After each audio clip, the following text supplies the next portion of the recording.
ప్రస్తుతం ఆంధ్రప్రదేశ్ రాష్ట్రంలో జరుగుతున్నటువంటి అత్యంత దయనీయ పరిస్థితిలోకి తీసుకెళ్లిపోయినటువంటి గత ప్రభుత్వం చేసిన తప్పుల్ని ఎత్తి చూపిస్తూ వాళ్ళు చేసిన తప్పులు ఏంటి, ఎంత పెద్ద పెద్ద ఆ, అఘాయిత్యాలకు పాల్పడ్డారంటూ చంద్రబాబు నాయుడు గారు నిన్న ప్రెస్ కాన్ఫరెన్స్ లో పవర్ పాయింట్ ప్రెజెంటేషన్ లో ప్రత్యేకంగా పాయింట్ టు పాయింట్ చెప్పడం జరిగింది. సో దాని గురించి మనతో మాట్లాడడానికి స్క్రీన్ అనలిస్ట్ అంకమ్రావు గారు ఉన్నారు. సార్తో మాట్లాడారు. సార్ నమస్తే అండి. నమస్తే అండి.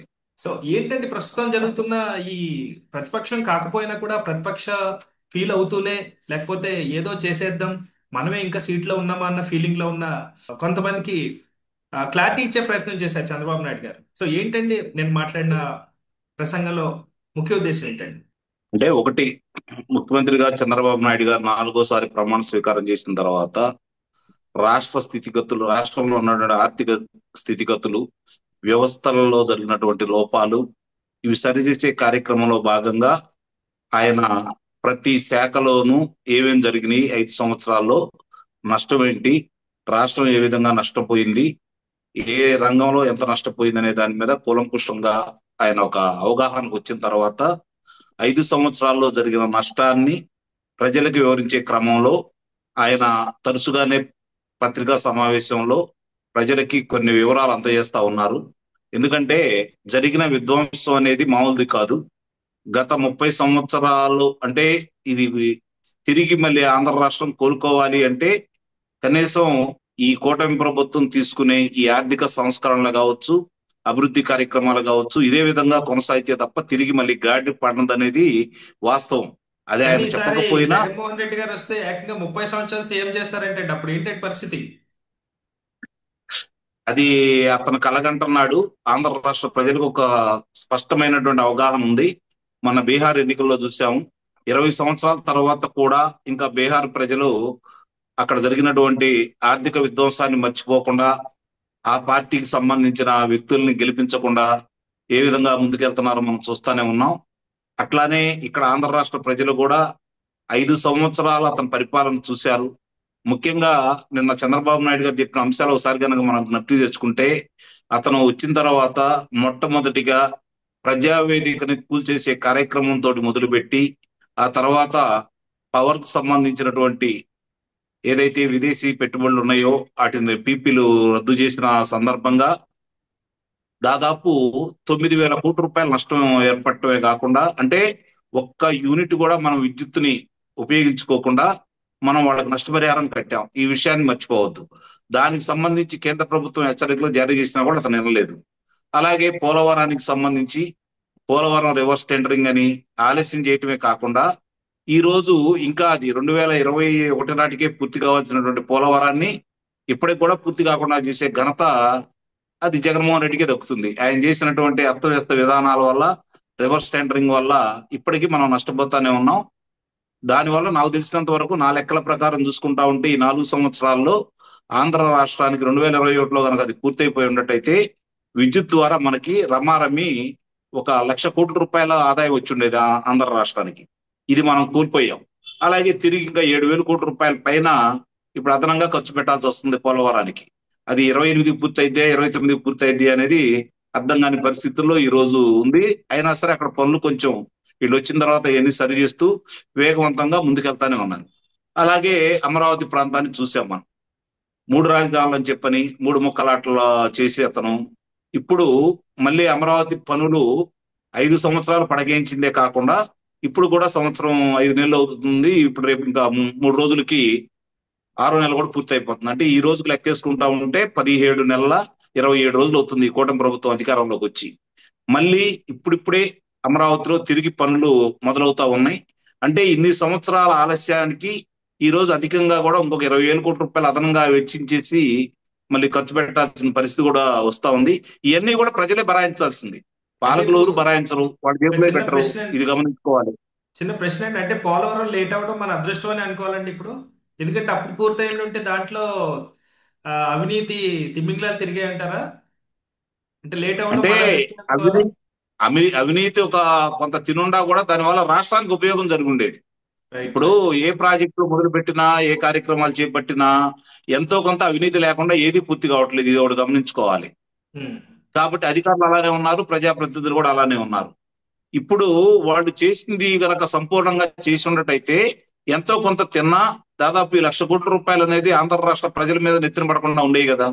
కాబట్టి ఇది గమనించుకోవాలి. వాస్తవం ఇప్పుడు అండి. ఇప్పుడు అమరావతిలో చూసుకుంటా ఉంటే అమరావతి పనులు కావచ్చు, ఈ రోజు క్వాంటమ్ వ్యాలీ కావచ్చు, నిన్న 15 బ్యాంకులు అక్కడ శంకుస్థాపన జరిగిన విధానం కావచ్చు, 2 బీమా సంస్థలకి శంకుస్థాపన జరిగిన విధానం కావచ్చు, కేంద్ర ఆర్థిక మంత్రి నిర్మలా సీతారామన్ గారి చేతుల మీదుగా. అట్లాగే గూగుల్ సంస్థ, డేటా సంస్థ ఈ రోజు విశాఖపట్నంలో ఏర్పాటు చేసినటువంటి కార్యక్రమాలు కావచ్చు, ఉత్తరాంధ్రలో వస్తున్నటువంటి వివిధ ప్రాజెక్టులకు సంబంధించింది కావచ్చు, అలాగే రాయలసీమలో 3,70,000 కోట్ల రూపాయలకు సంబంధించినటువంటి వివిధ పరిశ్రమలు అక్కడ అక్కడ కూడా ప్రారంభం కాబోతున్నాయి కావచ్చు. సో ఇవన్నీ ఇన్ని కూడా ఉమ్, ఇన్ని అభివృద్ధి జరుగుతున్నా కానీ విమర్శల మీద ఎందుకంటే టార్గెట్ చేస్తారు కొంతమంది? అంటే వాళ్ళకి ఇక్కడ ఇవి జరుగుతుంది కనిపించట్లేదా కావాలనే? లేకపోతే అంటే ఎక్కడ మనం ఎదిగిపోతాము, గొప్పవాళ్ళు అయిపోతామని ఇవి మాట్లాడట్లేదా? అంటే వాళ్ళు ఏమనుకుంటున్నారంటే 2014 నుంచి 2019 వరకు చాలా వరకు అబద్ధాలు చెప్పారు. ఎందుకంటే అమరావతి భ్రమరావతి అన్నారు, పోలవరంలో పనులు ఏమి జరగట్లేదు, చంద్రబాబు నాయుడు గారికి లోకేష్ బాబు గారికి అది ఏటీఎం కార్డులా తయారైంది అన్నారు. అయినా సరే ప్రజలు నమ్మారు. 37 మంది డిఎస్పీలుగా ప్రమోషన్ చేస్తే అందులో 33 మంది సిఐలు కమ్మవారే అని చెప్పారు. అది కూడా ప్రజలు నమ్మారు. బాబాయ్ హత్యకు సంబంధించి చంద్రబాబు నాయుడు గారే చేయించాడని చెప్పని ప్రచారం చేశారు. అలాగే జనపల్లి శ్రీను అనే కుర్రాడుని కోడికత్తి తీసుకుని అతను చంపబోయాడని చెప్పి అతని మీద కేసు పెట్టించేసి కారాగారంలో పెట్టి, ఒక్కసారి న్యాయస్థానానికి వెళ్ళి ఇతనే పొడిచాడంటే 2 సంవత్సరాలకు శిక్ష పడేది, లేదంటే ఇతను పడవలేదంటే నిర్దోషిగా బయటకు వచ్చేవాడు. కానీ అది ఏది చేయకుండా 5.5 సంవత్సరాలు అతను కారాగారంలో పెట్టారు. అతను కోడికత్తి శ్రీని చేశారు. ఇవన్నీ కూడా ప్రజలకి నిజమే కావచ్చు అని చెప్పి నమ్మారు. దాంతో పాటు ఆ రోజు వాళ్ళు చేసిన విశ్వ ప్రచారాలతో పాటు స్థానికంగా ఉన్నటువంటి శాసనసభ్యులు చేసిన కొన్ని పొరపాట్ల వల్ల ఆంధ్ర రాష్ట్రం నష్టపోయింది. ఇక్కడ వాళ్ళే నష్టపోవాలా, ఎందుకంటే ఏ రాజకీయ నాయకుడు కూడా ఎప్పుడు నష్టపోడు. గమనించుకోండి మీరు, ఏ రాజకీయ నాయకుడైనా ఉమ్. ఎవరు కూడా పెద్దగా నష్టపోరు. ఆ రోజు ఒకప్పుడు ప్రజల కోసం సేవ చేద్దామనే ఉద్దేశంతో వచ్చిన రాజకీయ నాయకులు ఆర్థికంగా నష్టపోయి ఉంటారేమో కానీ, ఈ రోజు ఏ రాజకీయ పార్టీ సంబంధించిన రాజకీయ నాయకుడు కూడా పెద్దగా నష్టపోయేది ఉండదు. ఎందుకంటే చూస్తూనే ఉన్నాం రాజకీయాలు ఏ విధంగా ఉండేది. సరే, దాని గురించి మనం మాట్లాడుకుంటే పెద్ద అది ఉపయోగం కూడా ఉంటుందని ఉమ్, అయితే నేనే భావించట్లేదు. ఇప్పుడు జరుగుతున్నటువంటి ఆర్థిక సంస్కరణలో భాగంగా నిన్న చంద్రబాబు నాయుడు గారు మాట్లాడిన విషయాల్లో జిఎస్టి విషయంలో భారీగా అవకతవకలు జరిగాయన్నట్టుగా కొన్ని మాట్లాడారండి. సో దాని గురించి ఏమైనా చెప్పచ్చు? జిఎస్టిపి దానికి సంబంధించినంత వరకు 7,00,000 కోట్ల రూపాయలు నష్టపోయామని చెప్పని ఆయన చెప్పడం కూడా జరిగింది. రెండోది ఏంటంటే ఇక్కడ పనులు మొదలయ్యి పనులు జరుగుతూ ఉంటే దాని ద్వారా మనకి జిఎస్టి ఎంత వస్తుంది, ఆంధ్ర రాష్ట్రానికి ఆదాయం ఎంత వస్తుంది చెప్పండి. ఒక ఉమ్. కియా పరిశ్రమ ద్వారా 13,000 కోట్ల రూపాయల ఆదాయం వచ్చిందని చెప్పని ఇప్పుడు చెబుతానే ఉన్నారు. అలాగే అమర్ రాజా కంపెనీని బయటికి పంపించేశారు. 10,000 కోట్ల రూపాయలతోటి పక్క రాష్ట్రంలో వాళ్ళు పనులు మొదలు పెడుతున్నారు. దాన్ని ఇంకా విస్తరించే కార్యక్రమంలో ఉన్నారు. మరి ఇలాంటివన్నీ కూడా జాకీ పరిశ్రమ ఎన్నికెళ్ళిపోయింది, చాలా పరిశ్రమలు ఆ రోజు ఎన్నికెళ్ళిపోయింది. అయ్యే గనక ఆ పరిశ్రమలు అట్లానే మొదలు పెట్టుకొని పూర్తి చేసుకొని ఉండ పరిశ్రమలు విస్తరించుకుంటూ ముందుకెళ్ళినట్టయితే ఈ రోజుకి ఆంధ్ర రాష్ట్రం ఇప్పుడు మనం ఎక్కడికో వెళ్ళి మన పిల్లలు దేశ విదేశాలకు వెళ్ళేసి ఉద్యోగాల కోసం వెళ్ళాల్సిన అవసరం ఉండేది కాదు కదా. ఇక్కడే మనమే మన కళ్ళ ముందే మన పిల్లలు మన దగ్గర ఉండేసి ఉద్యోగాలు చేసుకుంటా ఉంటే మానవ సంబంధాలు కూడా ఇంకా మెరుగుపడేవి, ఆర్థిక సంబంధాలు ఇంకా బాగా మెరుగుపడేవి, ఆర్థికంగా రాష్ట్రం పురోగతి సాధించేది. ఇవన్నీ కూడా చేజేతులారా ఒక వ్యక్తి యొక్క ధనదాహానికి బలైపోయింది ఆంధ్ర రాష్ట్రం. ఇది గమనించుకోవాలి. కానీ ఇప్పుడే కాదు, ప్రజల్ని 2004. సారీ కానీ ప్రజల్ని ఒక భ్రమలోకి తీసుకెళ్లారు కదండి. ఉచితాలు ఇస్తాము, అదే కదా. ఇట్లా అంతా ఇస్తాము, ఇప్పుడు అంటే వచ్చిన వాళ్ళు ఇవ్వట్లేదు అని ఎదురుదాడి చేస్తున్నారు. కానీ వాస్తవానికి ఎంత లోట్లో ఉన్నారన్న విషయం వాళ్ళకి తెలియదు కదండి. అట్లా కాదు, ఇక్కడ కూడా జరుగుతుంది. అంటే 2014 నుంచి 2019 వరకు జరిగిన పొరపాట్లే ఇప్పుడు ఈ కూటమి ప్రభుత్వం చేస్తుంది, చంద్రబాబు నాయుడు గారు కూడా చేస్తున్నారు. ఆ విషయాన్ని మర్చిపోవద్దు. వాళ్ళు ఇష్టం వచ్చినట్టు మాట్లాడుతూ ఉంటే తగిన రీతిలో స్పందించట్లేదు. ఇక్కడ గమనించుకోవాలి.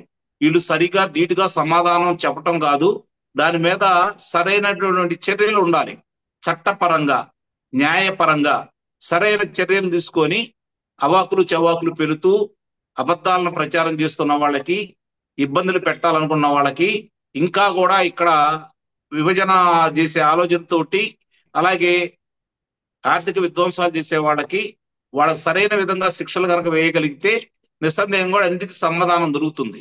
కానీ ఆ దిశగా చంద్రబాబు నాయుడు గారు తాపత్రయపడుతున్నారే తప్ప మిగిలిన వాళ్ళలో చూసుకుంటా ఉంటే ఇప్పుడు చంద్రబాబు నాయుడు గారు లోకేష్ బాబు గారు ఇద్దరు పరిశ్రమలు తీసుకొచ్చి ఆ కార్యక్రమంలో ముందుకెళ్తున్నారే తప్ప క్షేత్రస్థాయిలో జరుగుతున్నవన్నీ కూడా వాళ్ళకి తెలియకపోవచ్చేమో అనే అభిప్రాయం కూడా ఉంది. దానివల్ల క్షేత్రస్థాయిలో తెలియనటువంటి అసమ్మతి అనేది రోజు రోజుకి బలపడతా ఉంది. దాన్ని ఓకే. ఇప్పుడిప్పుడే చంద్రబాబు నాయుడు గారు గుర్తించేసి దాన్ని సరిచేసే కార్యక్రమంలో కొంచెం ముందుకెళ్తా ఉన్నారు. ఇంకొంచెం వేగవంతంగా చేయడంతో పాటు ఆ రోజు జరిగిన 5 సంవత్సరాల్లో జరిగిన విధ్వంసకి ఎవరైతే కారకులు అవుతారో, ఎవరైతే వాళ్ళకి సహకరించిన అధికారులు ఉంటారో వాళ్ళందరిని కూడా గుర్తించేసి వాళ్ళకి చట్టపరమైనటువంటి శిక్షలు వేయించగలిగితే చంద్రబాబు నాయుడు గారు కన్న కలలు నిజమవుతాయి. ఆంధ్ర రాష్ట్ర ప్రజలు 164 స్థానాలు ఈ కూటమికి ఇచ్చినందుకు వాళ్ళ యొక్క ఆలోచనలకి వాళ్ళు వేసిన ఓట్లకి సరిగ్గా ప్రాధాన్యత దక్కిద్దని అయితే నేను భావిస్తున్నాను. Right right. Thank you sir.